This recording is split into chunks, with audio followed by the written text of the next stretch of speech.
बहुत समय पहले की बात है। गौतम बुद्धा अपने शिष्यों के साथ एक गांव के पास स्थित विहार में ठहरे हुए थे। दूर दूर से लोग अपनी समस्याएं लेकर उनके पास आते और उनके उपदेश सुनकर अपने जीवन की उलझनों का समाधान पाते। उसी गांव में आनंद नाम का एक युवा रहता था। वह मेहनती था, बुद्धिमान था और उसके पास जीवन की आवश्यक चीजों की कोई कमी नहीं थी। फिर भी उसके चेहरे पर हमेशा उदासी छाई रहती थी। उसे लगता था कि उसके जीवन में सुख नहीं है। वह अक्सर दूसरों को देखकर सोचता, उसके पास मुझसे अधिक धन है, उसके पास बड़ा घर है, उसके पास सम्मान है, मेरे पास ऐसा क्यों नहीं। दिन रात तुलना करते करते उसका मन अशांत रहने लगा। जो कुछ उसके पास था वह उसे दिखाई ही नहीं देता था। उसे केवल वही चीजें दिखाई देती थी जो उसके पास नहीं थी। एक दिन गांव के कुछ लोगों ने उसे बताया कि गौतम बुद्ध पास के विहार में ठहरे हुए हैं। वे लोगों की समस्याओं का समाधान करते हैं। ये सुनकर आनंद ने निश्चय किया कि वह बुद्ध से मिलेगा और अपने दुख का कारण पूछेगा। अगली सुबह वह विहार पहुंचा। वहां उसने देखा कि अनेक लोग बुद्ध के सामने बैठे हैं और बड़ी शांति से उनकी बातें सुन रहे हैं। आनंद भी जाकर एक कोने में बैठ गया। जब सभा समाप्त हुई तो वह बुद्ध के पास गया और हाथ जोड़कर बोला, भगवान, मेरे पास भोजन है, घर है, परिवार है, फिर भी मैं हमेशा दुखी रहता हूँ। मेरे मन को कभी शांति नहीं मिलती। कृपया बताइए कि मेरे दुख का कारण क्या है। बुद्ध ने उसकी ओर देखा। उनके चेहरे पर करुणा और मुस्कान थी। उन्होंने कहा, आनंद, तुम्हारे प्रश्न का उत्तर मैं अभी नहीं दूंगा। पहले तुम मेरे साथ एक छोटा सा कार्य करो। आनंद तैयार हो गया। बुद्ध उसे विहार के पीछे बने एक सुंदर बगीचे में ले गए। वहां अनेक प्रकार के फूल खिले हुए थे। कुछ फूल बड़े थे, कुछ छोटे, कुछ अत्यंत सुगंधित थे और कुछ साधारण। बुद्ध ने पूछा, आनंद, तुम्हें इनमें सबसे सुंदर फूल कौन सा लगता है। आनंद ने एक बड़े और रंग बिरंगे फूल की ओर इशारा करते हुए कहा, भगवान, ये सबसे सुंदर है। बुद्ध ने मुस्कुराकर पूछा, और क्या बाकी फूल बेकार हैं? आनंद ने तुरंत कहा, नहीं भगवान, हर फूल की अपनी सुंदरता है। बुद्ध ने फिर पूछा, यदि ये छोटा फूल उस बड़े फूल जैसा बनने की इच्छा करे तो क्या वह सुखी रहेगा? आनंद ने कुछ सोचकर उत्तर दिया, नहीं, वह हमेशा दुखी रहेगा क्योंकि वह कभी वैसा नहीं बन सकता। बुद्ध ने कहा, ठीक वैसे ही मनुष्य भी दुखी होता है। जब वह अपनी तुलना दूसरों से करता है तब वह अपने गुणों को भूल जाता है और केवल अपनी कमियां देखने लगता है। आनंद चुप हो गया। उसे लगा जैसे बुद्ध उसके मन की बात जान गए हों। बुद्ध ने आगे कहा, एक किसान यदि अपने खेत की देखभाल करने के बजाय पड़ोसी के खेत को देखकर ईर्ष्या करता रहे तो उसका अपना खेत सूख जाएगा। लेकिन यदि वह अपने खेत पर ध्यान दे तो वहां भी अच्छी फसल उग सकती है।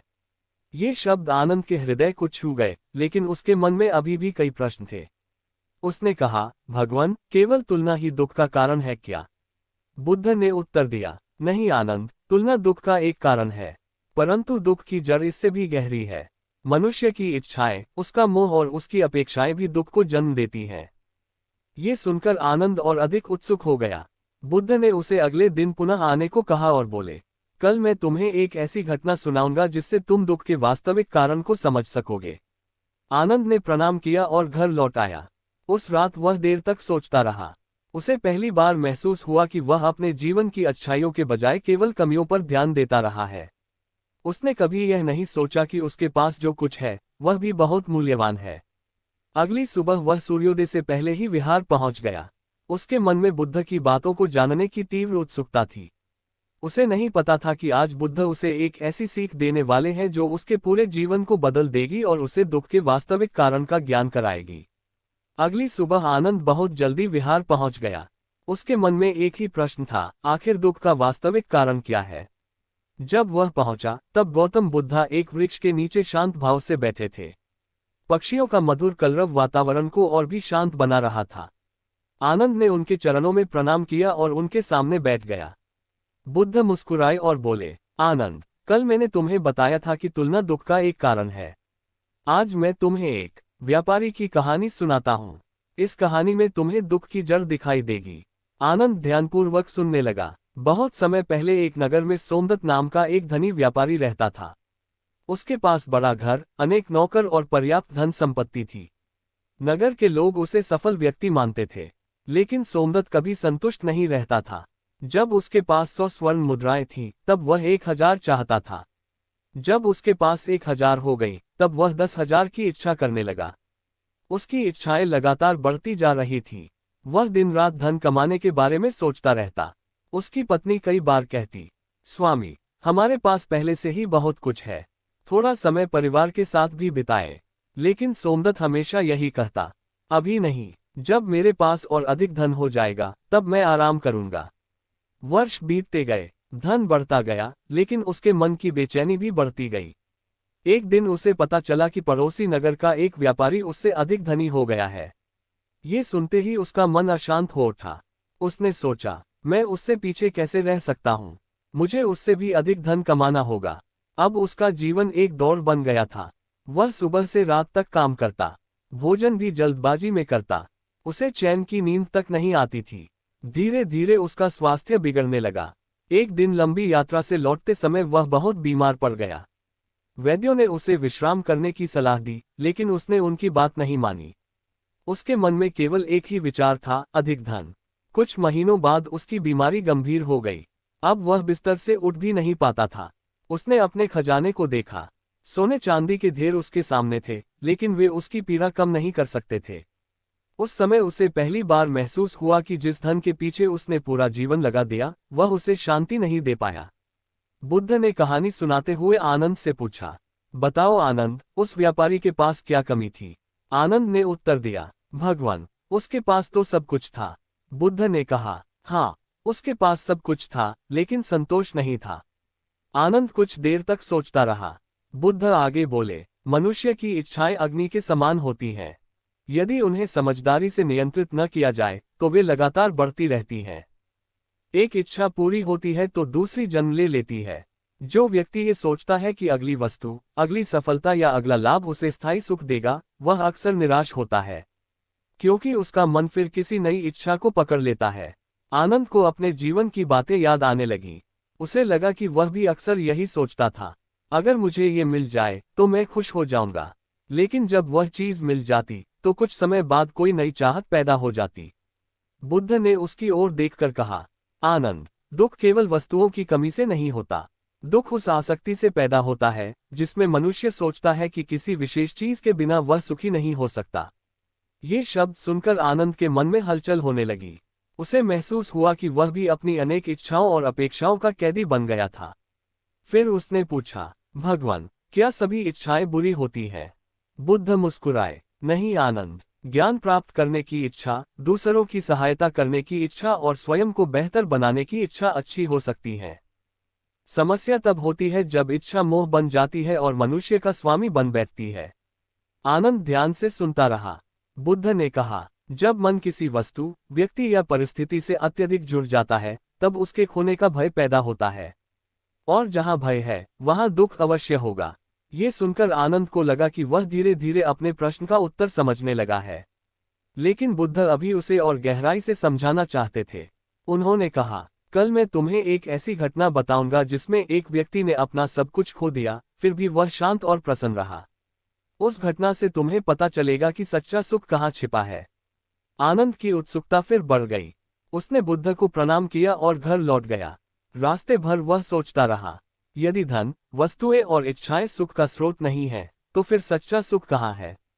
इस प्रश्न का उत्तर उसे अगले दिन मिलने वाला था। अगली सुबह आनंद फिर से विहार पहुंचा। अब उसके मन में पहले जैसी बेचैनी नहीं थी, लेकिन वह अभी भी सच्चे सुख का रहस्य जानना चाहता था। गौतम बुद्धा एक विशाल पीपल के वृक्ष के नीचे बैठे थे। उनके चारों ओर कई शिष्य शांत भाव से ध्यान कर रहे थे। आनंद ने प्रणाम किया और उनके सामने बैठ गया। बुद्ध ने कहा, आनंद, आज मैं तुम्हें एक किसान की कहानी सुनाऊंगा। इस कहानी में तुम्हें समझ आएगा कि दुख से मुक्ति का मार्ग कहाँ छिपा है। आनंद ध्यान से सुनने लगा। बहुत समय पहले एक गांव में धर्मपाल नाम का किसान रहता था। वह साधारण जीवन जीता था। उसके पास थोड़ी सी जमीन थी, कुछ पशु थे और एक छोटा सा घर था। वह बहुत मेहनती था, लेकिन उससे भी अधिक वह संतोषी था। हर सुबह वह खेतों में काम करता और शाम को अपने परिवार के साथ समय बिताता। गांव के लोग उसकी प्रशंसा करते थे क्योंकि वह हर परिस्थिति में शांत रहता था। एक वर्ष गांव में भयंकर सूखा पड़ गया। नदियां सूखने लगी, कुओं का पानी कम हो गया और खेतों की फसल नष्ट होने लगी। अनेक किसान दुखी हो गए। कुछ लोग रोने लगे, कुछ भाग्य को कोसने लगे, लेकिन धर्मपाल शांत रहा। लोगों ने उससे पूछा, क्या तुम्हें अपनी फसल की चिंता नहीं है? धर्मपाल ने उत्तर दिया, चिंता करने से वर्षा नहीं होगी। मैं जो कर सकता हूँ वह करूँगा, बाकी जो होगा उसे स्वीकार करूँगा। कुछ महीनों बाद सूखा समाप्त हुआ, बारिश आई और गांव में फिर से हरियाली लौटने लगी। लेकिन दुर्भाग्य अभी समाप्त नहीं हुआ था। एक रात तेज आंधी आई और धर्मपाल के घर की छत उड़ गई। उसके कई सामान भी नष्ट हो गए। गांव वालों ने सोचा कि इस बार वह अवश्य दुखी होगा, लेकिन अगले दिन भी उसके चेहरे पर वही शांति थी। एक वृद्ध व्यक्ति ने उससे पूछा, तुम्हें क्रोध नहीं आता, तुम्हें दुख नहीं होता? धर्मपाल मुस्कुराया और बोला, दुख तो आता है, लेकिन मैं उसे अपने मन का मालिक नहीं बनने देता। जो चला गया उसके लिए रोते रहने से वह वापस नहीं आएगा। जब बुद्ध यहाँ तक कहानी सुनाकर रुके तो आनंद आश्चर्य में पड़ गया। उसने पूछा, भगवान, क्या कोई व्यक्ति वास्तव में इतना शांत रह सकता है? बुद्ध ने उत्तर दिया, हाँ आनंद, यदि वह जीवन के सत्य को समझ ले। फिर उन्होंने आगे कहानी सुनाई। कुछ समय बाद धर्मपाल का सबसे प्रिय बैल जंगल में खो गया। वह बैल उसके लिए केवल पशु नहीं था, बल्कि वर्षों का साथी था। गांव वालों ने सोचा कि अब वह अवश्य टूट जाएगा, लेकिन धर्मपाल ने खोज करने के बाद कहा, मैंने अपनी पूरी कोशिश कर ली, अब जो होना है वह होगा। कई दिनों बाद वह बैल स्वयं लौट आया। इतना ही नहीं, उसके साथ 2 जंगली बैल भी आ गए। गांव वाले खुशी से चिल्लाने लगे, धर्मपाल, तुम्हारा भाग्य खुल गया। लेकिन धर्मपाल ने केवल इतना कहा, यह अच्छा है, लेकिन भविष्य कौन जानता है। कुछ दिनों बाद उन जंगली बैलों में से एक ने उसके पुत्र को घायल कर दिया। अब गांव वाले बोले, ये तो बहुत बुरा हुआ। धर्मपाल ने फिर वही उत्तर दिया, शायद अच्छा, शायद बुरा, समय बताएगा। आनंद यह सुनकर चकित रह गया। उसे समझ नहीं आ रहा था कि धर्मपाल हर घटना को इतनी सहजता से कैसे स्वीकार कर रहा था। तब बुद्ध ने कहा, आनंद, धर्मपाल जानता था कि संसार में सब कुछ बदलता रहता है। सुख भी स्थायी नहीं है और दुख भी स्थायी नहीं है। जो व्यक्ति परिवर्तन को स्वीकार कर लेता है वह परिस्थितियों का दास नहीं बनता। आनंद के मन में धीरे धीरे प्रकाश फैलने लगा। उसे महसूस हुआ कि वह अपने जीवन में हर छोटी बड़ी घटना को पकड़कर बैठ जाता था। जब कुछ अच्छा होता तो उसे खोने का डर सताता, और जब कुछ बुरा होता तो वह लंबे समय तक दुखी रहता। बुद्ध ने कहा, यही आसक्ति दुख का कारण बनती है। मनुष्य चाहता है कि सुख हमेशा बना रहे और दुख कभी ना आए, लेकिन जीवन का स्वभाव ही परिवर्तन है। जब हम उस चीज को पकड़कर रखना चाहते हैं जो बदलने वाली है, तब पीड़ा पैदा होती है। आनंद अब बहुत ध्यान से सुन रहा था। उसे पहली बार समझ आने लगा था कि दुख केवल बाहरी परिस्थितियों से नहीं, बल्कि उनके प्रति हमारे दृष्टिकोण से भी पैदा होता है। बुद्ध ने आगे कहा, लेकिन अभी एक अंतिम सत्य जानना बाकी है। कल मैं तुम्हें बताऊंगा कि मनुष्य अपने भीतर स्थायी शांति कैसे प्राप्त कर सकता है। आनंद के चेहरे पर उत्सुकता के साथ एक नई शांति भी दिखाई दे रही थी। उसने बुद्ध को प्रणाम किया और घर लौट गया। रास्ते भर वह सोचता रहा, यदि इच्छाएं और आसक्ति दुख का कारण है, तो क्या मनुष्य वास्तव में स्थायी शांति पा सकता है? इस प्रश्न का उत्तर उसे अगले दिन मिलने वाला था। अगले दिन सूर्योदय से पहले ही आनंद विहार पहुंच गया। पिछले 3 दिनों में उसने बहुत कुछ सीखा था। अब वह समझ चुका था कि तुलना, इच्छाएं और आसक्ति मनुष्य के दुख के बड़े कारण है। लेकिन उसके मन में अभी भी एक प्रश्न था, यदि दुख का कारण समझ आ जाए तो उससे मुक्ति कैसे मिले? गौतम बुद्ध शांत भाव से बैठे थे। आनंद ने उनके चरणों में प्रणाम किया और उनके सामने बैठ गया। बुद्ध ने उसकी आंखों में झांकते हुए कहा, आनंद, आज मैं तुम्हें बताऊंगा कि मनुष्य अपने मन को समझकर दुख के बंधन से कैसे मुक्त हो सकता है। आनंद ध्यान से सुनने लगा। बुद्ध ने पास रखे एक मिट्टी के पात्र में पानी भरवाया। पानी बिल्कुल स्वच्छ था। उसमें आकाश और वृक्षों की छाया स्पष्ट दिखाई दे रही थी। फिर बुद्ध ने उस पात्र को हिलाया। कुछ ही क्षणों में पानी मटमैला दिखाई देने लगा। नीचे की मिट्टी ऊपर आ गई और पानी में कुछ भी साफ दिखाई नहीं दे रहा था। बुद्ध ने पूछा, आनंद, अभी तुम्हें इस पानी में क्या दिखाई दे रहा है? आनंद ने कहा, भगवान, कुछ भी स्पष्ट दिखाई नहीं दे रहा। बुद्ध मुस्कुराए और बोले, अब थोड़ी देर प्रतीक्षा करो। दोनों कुछ समय तक मौन बैठे रहे। धीरे धीरे मिट्टी फिर नीचे बैठ गई और पानी पहले की तरह साफ हो गया। बुद्ध ने पूछा, अब क्या दिखाई दे रहा है? आनंद ने कहा, अब सब कुछ स्पष्ट दिखाई दे रहा है। तब बुद्ध ने कहा, मन भी इसी पानी की तरह है। जब क्रोध, भय, लोभ, ईर्ष्या और चिंता उसे विचलित कर देते हैं, तब सत्य दिखाई नहीं देता। लेकिन जब मन शांत होता है, तब सही समझ उत्पन्न होती है। आनंद को यह उदाहरण बहुत गहराई से समझ आया। बुद्ध ने आगे कहा, अधिकतर लोग अपने दुख का कारण बाहरी दुनिया को मानते हैं। वे सोचते हैं कि उनकी परेशानी का कारण दूसरे लोग, परिस्थितियां या भाग्य हैं। लेकिन वास्तव में दुख की जड़ मन के भीतर होती है। फिर बुद्ध ने एक और घटना सुनाई। एक बार एक व्यक्ति बुद्ध के पास आया। वह बहुत क्रोधित था। उसने बुद्ध को अपशब्द कहे और उनका अपमान करने लगा। लेकिन बुद्ध शांत बैठे रहे। जब वह व्यक्ति थक गया, तब बुद्ध ने उससे पूछा, यदि कोई किसी को उपहार दे और सामने वाला उसे स्वीकार न करे, तो वह उपहार किसके पास रहेगा? उस व्यक्ति ने उत्तर दिया, जिसने दिया है, उसके पास। बुद्ध ने कहा, ठीक उसी प्रकार, मैं तुम्हारे क्रोध को स्वीकार नहीं करता, इसलिए वह तुम्हारे पास ही रहेगा। ये सुनकर वह व्यक्ति लज्जित हो गया। कहानी समाप्त करके बुद्ध ने आनंद से कहा, दुख तब बढ़ता है जब हम हर बात पर प्रतिक्रिया देते हैं। कोई कुछ कहे तो हम क्रोधित हो जाते हैं। कोई हमारी प्रशंसा करे तो हम अहंकार में भर जाते हैं। हमारा मन दूसरों के व्यवहार का बंदी बन जाता है।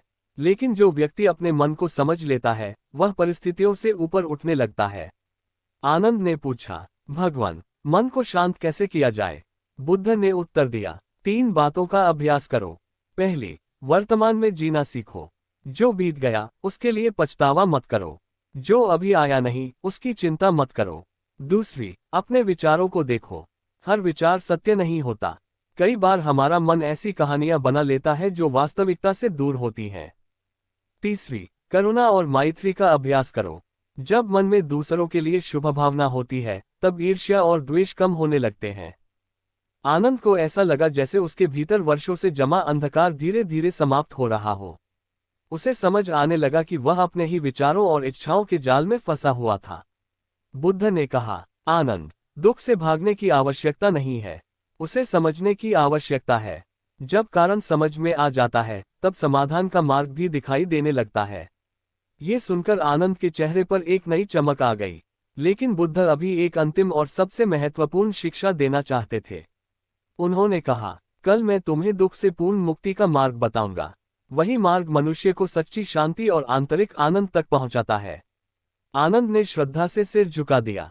उस रात वह पहले की तरह बेचैन नहीं था। उसके मन में एक गहरा सन्नाटा और शांति थी। फिर भी वह अगले दिन की प्रतीक्षा कर रहा था, क्योंकि उसे महसूस हो रहा था कि सबसे महत्वपूर्ण सीख अभी बाकी है। अगली सुबह आनंद पहले से कहीं अधिक उत्साह और श्रद्धा के साथ विहार पहुंचा। पिछले 4 दिनों में उसके जीवन की दिशा बदलने लगी थी। तुलना, इच्छाएं, आसक्ति और अशांत मन, इन सब के बारे में वह बहुत कुछ समझ चुका था। लेकिन अब वह उस अंतिम रहस्य को जानना चाहता था जो मनुष्य को दुख से स्थायी मुक्ति की ओर ले जाता है। गौतम बुद्धा अपने शिष्यों के बीच बैठे थे। उनके चेहरे पर वही शांत मुस्कान थी जो हर बेचैन मन को शांति दे देती थी। आनंद ने प्रणाम किया और उनके सामने बैठ गया। बुद्ध ने कहा, आनंद, पिछले दिनों तुमने दुख के कारणों को समझा। आज मैं तुम्हें उससे मुक्ति का मार्ग बताऊंगा। सभी शिष्य ध्यानपूर्वक सुनने लगे। बुद्ध ने कहा, सबसे पहले ये समझो कि जीवन में दुख का अस्तित्व है। कोई भी मनुष्य इससे पूरी तरह बच नहीं सकता। जन्म, बुढ़ापा, बीमारी, प्रिय वस्तु का बिछड़ना, अप्रिय का मिलना, ये सब जीवन का हिस्सा है। आनंद ने सिर हिलाया। अब उसे ये बात स्पष्ट लग रही थी। बुद्ध आगे बोले, दूसरा सत्य ये है कि दुख का एक कारण होता है। ये कारण है तृष्णा, आसक्ति और अज्ञान। मनुष्य चाहता है कि सुख कभी समाप्त न हो और दुख कभी आए ही नहीं। लेकिन संसार परिवर्तनशील है। जब वास्तविकता हमारी इच्छाओं के अनुसार नहीं चलती, तब दुख उत्पन्न होता है। आनंद को अपने जीवन की अनेक घटनाएं याद आने लगीं। उसे समझ में आने लगा कि उसका अधिकांश दुख उसकी अपेक्षाओं से पैदा हुआ था। बुद्ध ने कहा, तीसरा सत्य यह है कि दुख का अंत संभव है। ये सुनकर आनंद की आंखों में चमक आ गई। बुद्ध ने आगे कहा, जब तृष्णा और आसक्ति समाप्त होने लगती है, तब मन स्वतंत्र होने लगता है। जैसे बादल हटने पर सूर्य स्वयं दिखाई देता है, वैसे ही अज्ञान दूर होने पर शांति प्रकट होती है। फिर बुद्ध ने चौथा सत्य बताया, दुख के अंत तक पहुंचने का एक मार्ग है। यह मार्ग है सही समझ, सही विचार, सही वचन, सही कर्म, सही आजीविका, सही प्रयास, सही स्मृति और सही ध्यान। आनंद ध्यान से सुनता रहा। बुद्ध ने समझाया, इनका अर्थ केवल नियमों का पालन करना नहीं है। इसका अर्थ है जीवन को जागरूकता के साथ जीना। जब तुम बोलो तो सोच समझकर बोलो। जब कर्म करो तो उसका प्रभाव समझकर करो। जब निर्णय लो तो लोभ और क्रोध के बजाय विवेक से लो। फिर बुद्ध ने जमीन पर पड़ी वीणा की ओर संकेत किया। उन्होंने पूछा, आनंद, यदि वीणा का तार बहुत अधिक कस दिया जाए तो क्या होगा? आनंद ने कहा, वह टूट जाएगा। और यदि बहुत ढीला छोड़ दिया जाए तब उसमें मधुर संगीत नहीं निकलेगा। बुद्ध मुस्कुराए, यही जीवन का रहस्य है। अत्यधिक भोग भी उचित नहीं और अत्यधिक कठोरता भी नहीं। संतुलन का मार्ग ही शांति का मार्ग है। आनंद को अचानक वह पहला दिन याद आ गया जब बुद्ध उसे बगीचे में ले गए थे। अब उसे लगा कि सभी शिक्षाएं एक दूसरे से जुड़ी हुई थीं। तुलना छोड़ो, इच्छाओं को समझो, आसक्ति कम करो, मन को शांत रखो और संतुलित जीवन जियो। यही दुख से मुक्ति का मार्ग था। कुछ क्षणों तक मौन छाया रहा। फिर आनंद ने विनम्रता से कहा, भगवान, मैं अब समझ गया हूं कि दुख बाहर नहीं, मेरे भीतर पैदा होता था। मैं स्वयं अपनी अपेक्षाओं, इच्छाओं और भय का बंदी बना हुआ था। बुद्ध ने संतोषपूर्वक उसकी ओर देखा। जिस दिन मनुष्य अपने दुख के कारण को पहचान लेता है, उसी दिन उसकी मुक्ति की यात्रा आरंभ हो जाती है।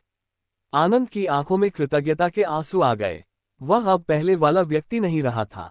उसके पास पहले जितनी ही संपत्ति थी, वही घर था, वही परिवार था, वही संसार था। लेकिन उसका दृष्टिकोण बदल गया था। और जब दृष्टिकोण बदल जाता है तो संसार भी बदला हुआ दिखाई देता है। उस दिन के बाद आनंद ने तुलना करना कम कर दिया।